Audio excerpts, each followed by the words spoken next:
Hello all, happy Wednesday. இன்று வைகாசி விசாகத்தின் சிறப்புகளை பார்ப்போம் வாங்க. Welcome back to Sreeja YouTube channel.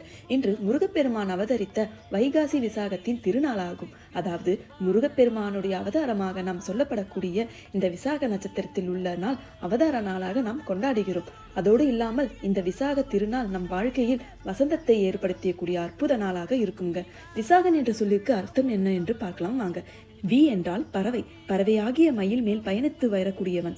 சாகன் என்றால் பயணிப்பவன். அதோடு இல்லாமல் விசாலமான கண்களை உடையவன், அதனால் அள்ளி கொடுப்பதில் வள்ளல் அவன். அதனால் தான் அவருக்கு விசாகன் என்ற பெயர் வந்தது. விசாகம் என்றால் குளிர்ந்த வசந்த காலம் என்ற அர்த்தமும் இருக்கிறது. நம் வாழ்க்கையில் வசந்தத்தை கொண்டு வந்து தரக்கூடிய மிக அற்புதமான நல்ல விரத நாள் என்றால் இந்த விசாக திருநாள் ஆகுங்க. இந்த நல்ல நாளில் கந்த சஷ்டி கவசம், கந்த குரு திருப்புகழை நாம் பாராயணம் பண்ணி மனமுருகி முருகப்பெருமானின் அருளை பெறுவோம். ஓம் சரவணபவாய நமக. தேங்க்ஸ் ஃபார் வாட்சிங். Subscribe my channel.